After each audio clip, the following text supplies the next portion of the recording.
and welcome back to my channel, Rue's Life.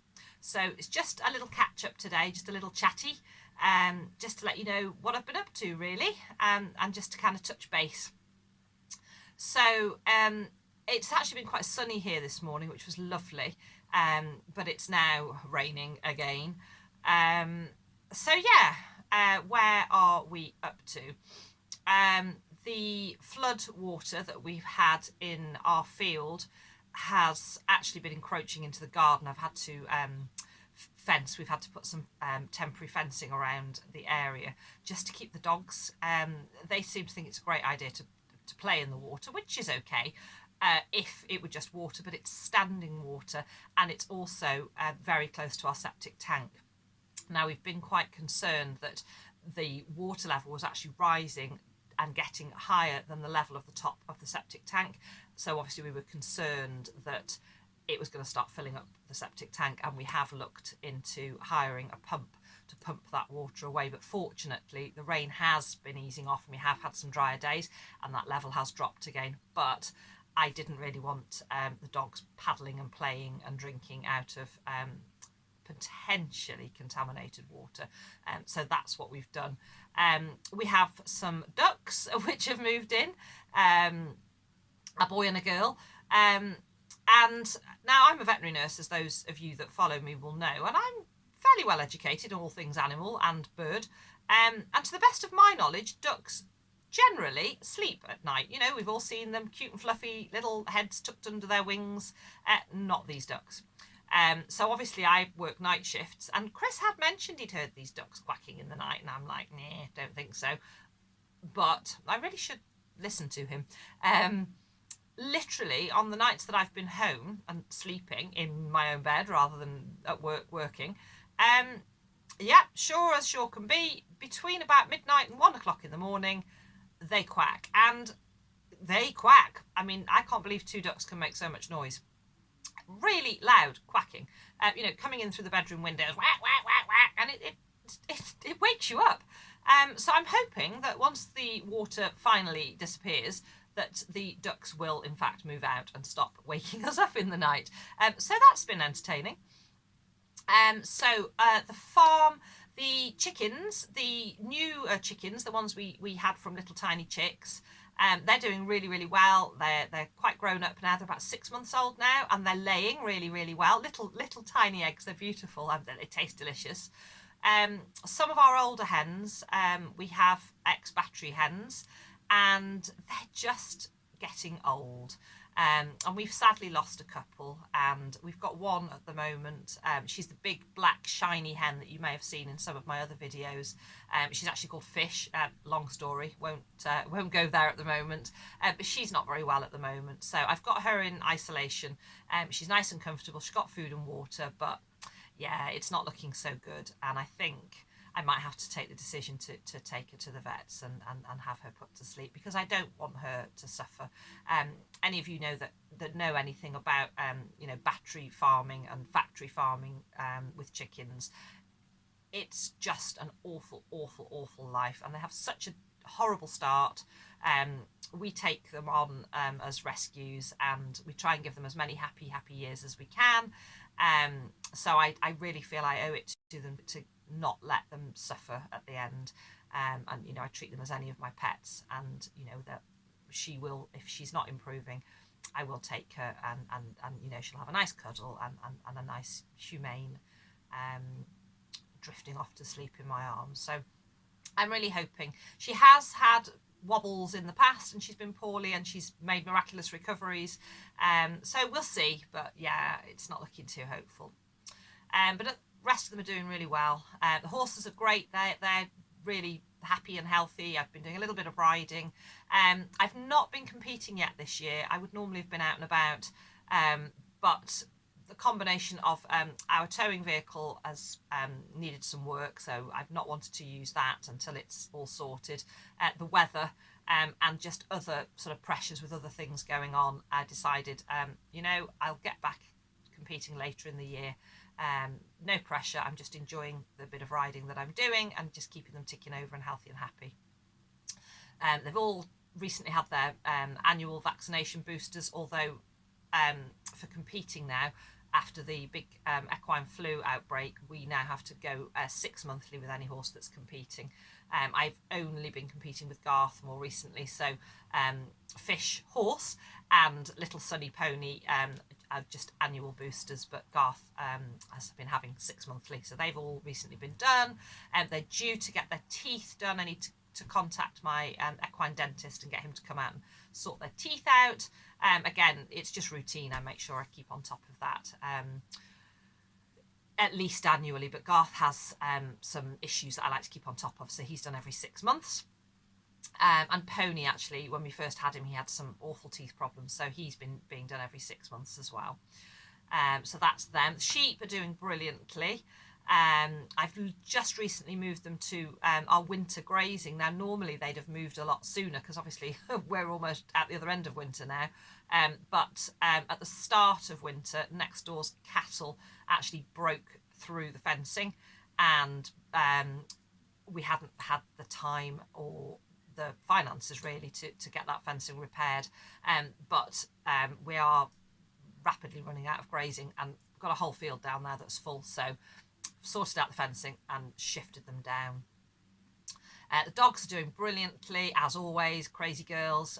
Kay, who is the stripy one, the brindle, she has an underlying heart condition and she has to have regular checkups. So she's recently had her cardiology checkup, and she's never going to improve, and she's never going to, she's never going to be cured. But we're managing it, and they were happy with how she's doing, so that's good. Growing wise, the polytunnel, I've got a lot of germination going on, and I will be doing a video soon with a little update there, and I'll also be doing my March sowings. So I need to get organised with my seeds and work out what I'm sowing in March. But other than that, everything's really good. So it's just a little catch up really, just to check in, say hi. Work has been busy as ever, but fabulous. We went out for a meal last night. Because of the nature of the way that our clinic runs, we cover out of hours. So Christmas, in fact any bank holiday, but Christmas is especially one of our busiest times, and we actually we have extra shifts to cover, so everybody pulls together and we work really hard.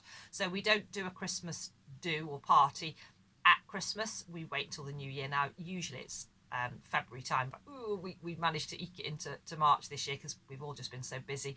But we went out for a meal, and it was really lovely to just chill out of uniform and catch up with each other away from work. So that was really nice. What else? That's it really. So it's just coming up for a year since I started my channel, and I've really enjoyed it, and I really do appreciate all of you that support my channel. So anybody that might be new to my channel, thank you so much, and to those of you that have been following me from the start, thank you, I really appreciate it. This year I'm hoping to do more content. I will continue to do the growing and the vegetables and the farm and the animals and horses, hoping to do some vlogs when I get out competing. So I thought they'd be quite interesting for people to see, the preparation and going and working in and actually competing. So that I'm going to try and do a few of those, but that'll be later in the year. And I also want to do a few more lifestyle vlogs. I'm actually lactose and gluten intolerant, so I thought I would share some of my recipes and tips. All the food that we have is, I don't do meals for Chris and meals for me. We just make gluten and lacto-free food. But I thought it might be useful for anybody else that may be either or both intolerant, to just share some of my recipes and tips, because I've been doing this a long time, and it's really hard to buy bread and cakes and food and nice things that are free from, that aren't highly packaged. And that's some of the food's really good quality and really nice, but it's just so heavily packaged with cardboard. Okay, that's fine, I can recycle it or use it in the garden or put it in the fire, use it to light the fire with, but it's the plastic. And also, as with any processed food, it's not good for you. So we do cook an awful lot, and I do bake as well. So I thought I'd do a few of those. Now I'll put them into the the different sections, so that you can pick out the ones you want to watch, and don't watch the ones you're not interested in. But I wanted to do a few more lifestyle, and share a few other elements, which was always my intention there. Erica, if you're watching, from Erica's Little Welsh Garden, you recently posted on social media a book that you'd been reading. The Garden of Small Beginnings, author, bear with me. Oh, the book's not up here. I can't remember the author, but I really enjoyed it, and I've actually recently bought another one of her books because I enjoyed it so much. Other People's Houses, I think it's called. I cannot for the life of me remember the name of the author. Anyway, really good book, and I'm really enjoying the second book.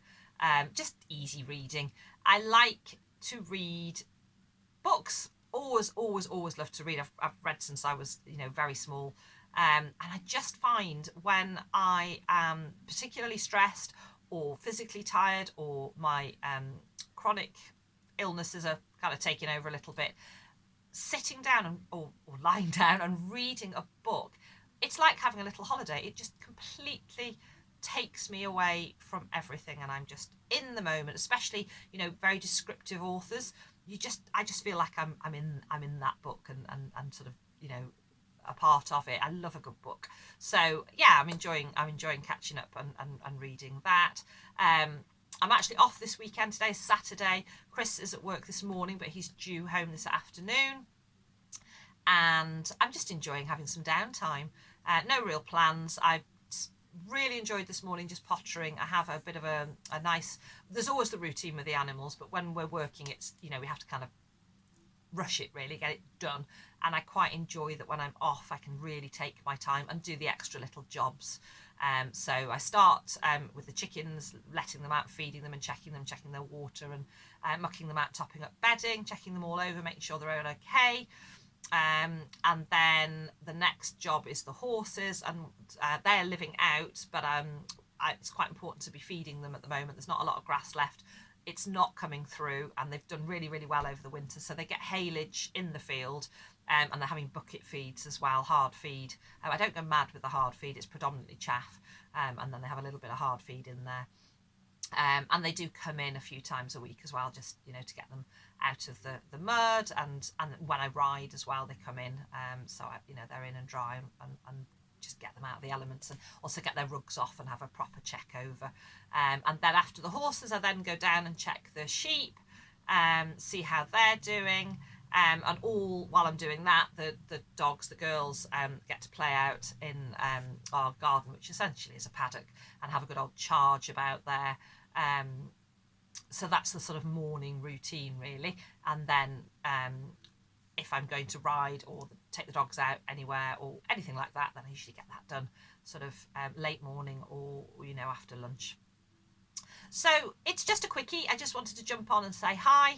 I hope you're all well. I hope you're all enjoying doing the things that make you happy. We're getting so close to spring now, aren't we? I know officially it is spring, but I know that lots of you have got things growing. I've seen some really good tomato seedlings. Mine will be slow again this year. I'm always a bit slower to start with things like tomatoes, but I've got some bits and bobs going, so I'm really happy. So thank you so much for watching. I hope you're all well. Take care, and I'll see you all again soon.